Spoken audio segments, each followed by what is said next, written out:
Hello, travel ഡയറീസിലേക്ക് എല്ലാവർക്കും സ്വാഗതം. തഞ്ചാവൂരിലേക്കുള്ള യാത്ര ഇവിടെ ആരംഭിക്കുകയാണ്. ഇത് ഒരു ട്രെയിൻ യാത്രയാണ്. യാത്ര ചെയ്ത് അങ്ങനെ തഞ്ചാവൂർ റെയിൽവേ സ്റ്റേഷൻ എത്തി. അവിടെ നിന്ന് അങ്ങനെ 1.5 കിലോമീറ്റർ പോയാൽ തഞ്ചാവൂരിൽ തന്നെ ഏറ്റവും ഫേമസ് ആയ ചോള ഡൈനാസ്റ്റിയിൽ പണിഞ്ഞ ബൃഹദേശ്വർ ടെമ്പിളിലോട്ട് എത്താം. ഈ അമ്പലത്തിനെ തഞ്ചൈ പെരിയ കോവിൽ എന്ന പേരിലും അറിയപ്പെടുന്നുണ്ട്. ഞങ്ങൾ അമ്പലത്തിൽ ഏകദേശം 2:30 കൂടിയാണ് എത്തിയത്. ഉച്ച സമയത്ത് എത്തിയതുകൊണ്ട് അമ്പലത്തിൻ്റെ നട തുറന്നിട്ടുണ്ടാവില്ല. നട തുറക്കുന്നവരെ കാത്തിരിക്കാം. ആ സമയം കൊണ്ട് എന്തായാലും അമ്പലത്തിൻ്റെ പരിസരമെല്ലാം കണ്ടിട്ട് വരാം. അങ്ങനെ ഞങ്ങൾ നേരെ എത്തിയത് അമ്പലത്തിൻ്റെ പുറകിലുള്ള ചിൽഡ്രൻസ് പാർക്കിലേക്കാണ്. അവിടെ ആവുമ്പോൾ ഒരു എൻ്റർടൈൻമെൻറ്റും കൂടി ആവുമല്ലോ. അത് കഴിഞ്ഞ് നേരെ അമ്പലത്തിലെ വഴിയോര കടകളെല്ലാം ആസ്വദിച്ചു.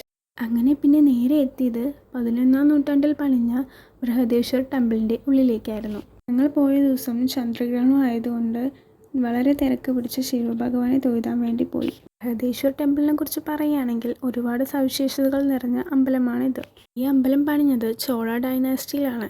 അതായത് പറയുകയാണെങ്കിൽ 11-ാം നൂറ്റാണ്ടിൽ. അമ്പലത്തിൻ്റെ അടുത്ത പ്രധാനപ്പെട്ട സവിശേഷതകൾ പറയുകയാണെങ്കിൽ ഈ അമ്പലം ഒരൊറ്റ ഗ്രാനൈറ്റ് കല്ലിൽ കൊത്തിപ്പണിഞ്ഞ് ഉണ്ടാക്കിയതാണെന്ന് പറയപ്പെടുന്നുണ്ട്. ഇതുകൂടാതെ തന്നെ ഈ അമ്പലത്തിൻ്റെ ഗോപുരത്തിലെ നിലത്ത് പതിക്കയില്ല.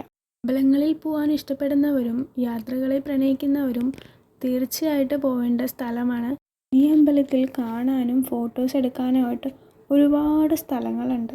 അമ്പലത്തിൻ്റെ മുൻവശത്തായിട്ട് പണ്ടത്തെ ലിപിയിൽ കൊത്തിവെച്ച കുറച്ച് എഴുത്തുകൾ കൂടെ നമുക്ക് കാണാൻ സാധിക്കും. തഞ്ചാവൂരിലെ ഏറ്റവും ഫേമസ് ആയിട്ടുള്ള ഒന്നാണ് തഞ്ചാവൂർ ബൊമ്മ അഥവാ ഡാൻസിങ് ഡോൾസ്. അങ്ങനെ തഞ്ചാവൂരിലേക്ക് വീണ്ടും ഒരു യാത്ര വരാമെന്ന് പറഞ്ഞുകൊണ്ട് തഞ്ചാവൂർ ഡയറീസ് ഇവിടെ അവസാനിച്ചിരിക്കുകയാണ്.